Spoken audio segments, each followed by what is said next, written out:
మహాశివరాత్రి రోజు శివయ్యని ఆరాధిస్తే 3 జన్మల పాపం తొలగిపోతుందిట.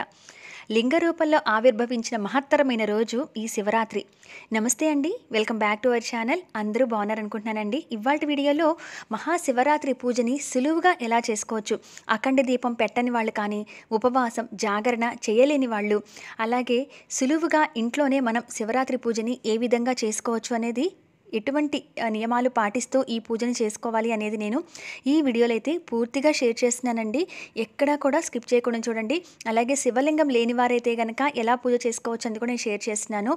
తప్పనిసరిగా వీడియోని మొత్తంగా చూడటానికైతే ట్రై చేయండి. అలాగే మీ లైక్ అనేది ఈ వీడియోకి చాలా యూజ్ అవుతుంది. ఈ వీడియో మరికొంతమందికి చేరడానికి అవకాశం అయితే ఉంటుంది.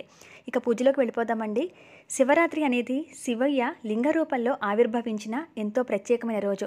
ఈ రోజున అందరం కూడా స్వామికి పూజ చేసుకుంటాం. అయితే శివలింగం ఇంట్లో ఉంటే అభిషేకం ఎలా చేసుకోవాలి, శివలింగం లేని వారి అభిషేకం ఎలా చేసుకోవచ్చు, ఏ ఏ వస్తువులతో చేస్తే ఎటువంటి ఫలితాలు కలుగుతాయనేది నేను నిన్నటి వీడియోలో షేర్ చేస్తున్నానండి. ఒక్కసారి చెక్ చేయండి. శివలింగం లేని వారు కూడా ఈ శివరాత్రి రోజు మన దగ్గర ఇంట్లో ఉన్న వస్తువులతోనే విశేషంగా అభిషేకం చేసుకోవచ్చు. స్వామికి అభిషేక ప్రియుడు అని పేరు. ఆయనకి అభిషేకం ఒక్క నీటితో చేసినా కూడా మనం శివరాత్రి పూజ, ఉపవాసం, జాగరణ చేసినంత ఫలితం అయితే దక్కుతుంది. కాబట్టి అందరం కూడా తప్పనిసరిగా శివరాత్రి రోజు చేసుకోవాల్సింది అభిషేకం. మరి శివలింగం లేకపోతే ఎలా చేసుకోవాలి అనేది నేను ఆ వీడియోలో కూడా డీటెయిల్గా వివరించాను. ఈ వీడియోలో కూడా షేర్ చేస్తానండి. అయితే అఖండ దీపం, ఉపవాసం, జాగరణ అనేది అందరం చేయలేము. అఖండ దీపం కొంతమంది మాత్రమే పెడుతూ ఉంటారు. అయితే వాళ్ళు ఎట్లా పూజ చేసుకోవచ్చు సులువుగా అనేది ఈ వీడియోలో షేర్ చేస్తున్నాను. ఇక్కడ వచ్చేసి నేను ముందుగా అభిషేకం గురించి షేర్ చేస్తున్నానండి.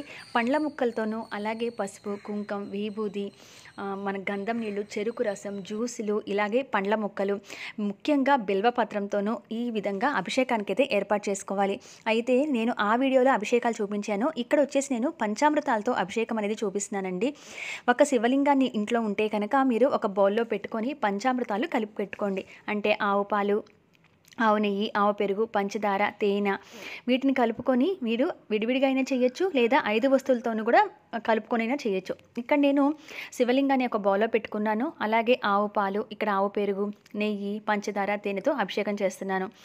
ఒకవేళ మీ దగ్గర శివలింగం లేకపోతే కనుక రుద్రాక్షను పెట్టుకోండి, కాయిన్ పెట్టుకోండి, లేదా మనకి ఈ పూజా వస్తువుల దగ్గర ఇప్పుడు పూలు అమ్మే చోట మనకి మారేడుకాయ దొరుకుతుంది.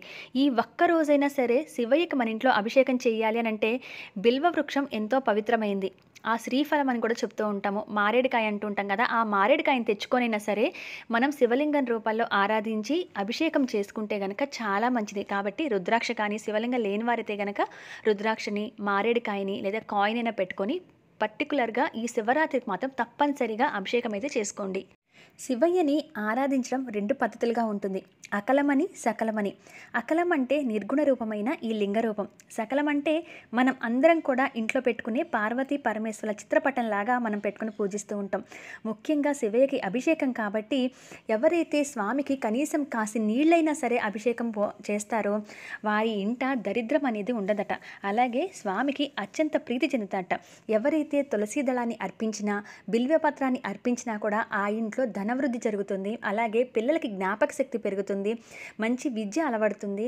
ముఖ్యంగా వచ్చేసి ఎటువంటి దరిద్రపు బాధలు కానీ, నెగిటివ్ ఎనర్జీ కానీ ఇంట్లో లేకుండా ఆర్థిక వృద్ధి అంటే ధనవృద్ధి కలుగుతుంది.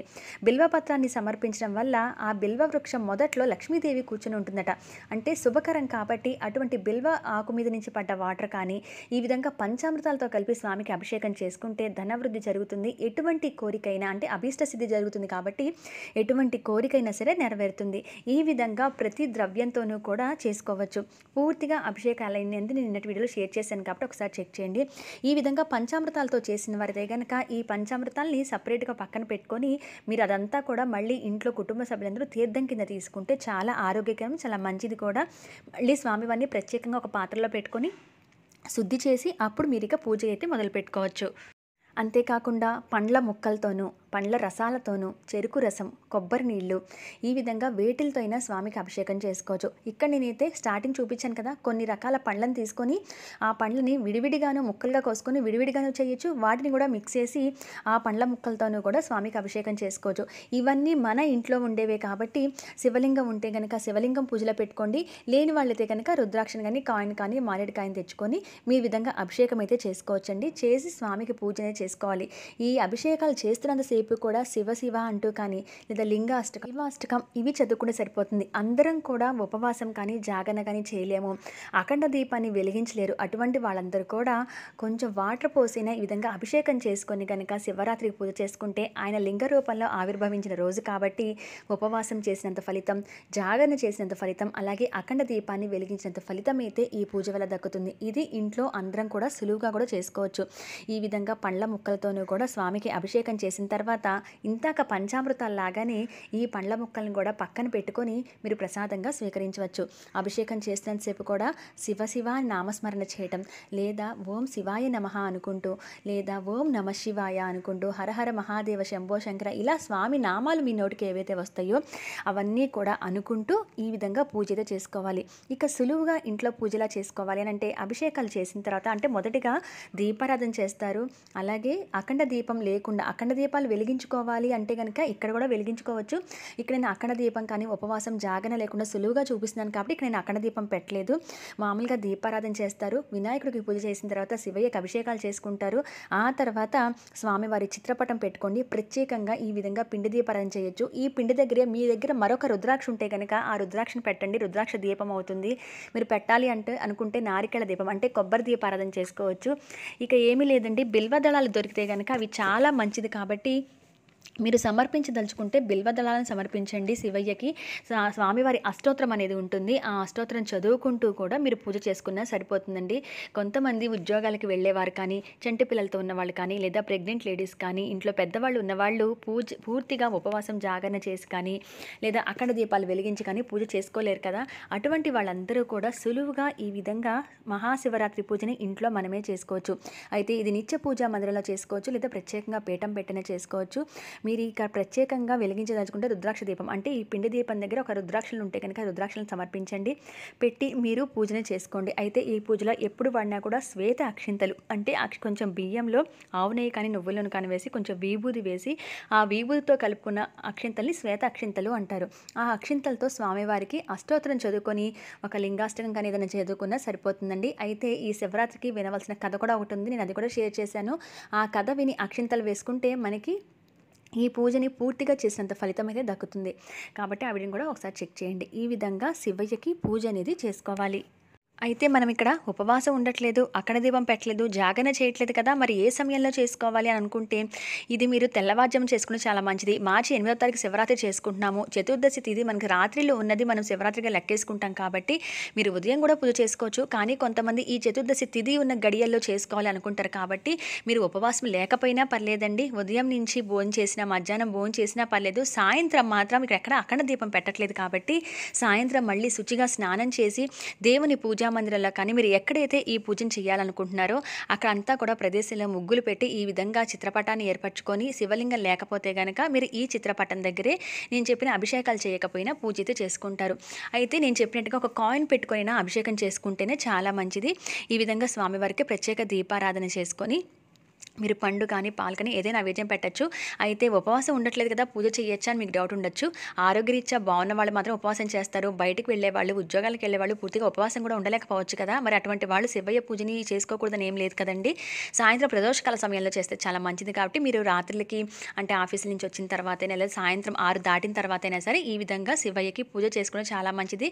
అర్ధరాత్రి 12 గంటలకు కూడా లింగోద్భవ కాలంలో అంటే ఆ టైంలో కూడా లింగ రూపంలో అవతరించిన సమయం అది కాబట్టి ఆ టైంలో కూడా నిశ్చిత కాలం అంటారు. ఆ టైంలో పూజ చేస్తే ఇంకా మంచిది. మీరు జాగరణ ఉండట్లేదు కదా అనుకున్న వాళ్ళైతే ఈవినింగ్ చేసుకోండి.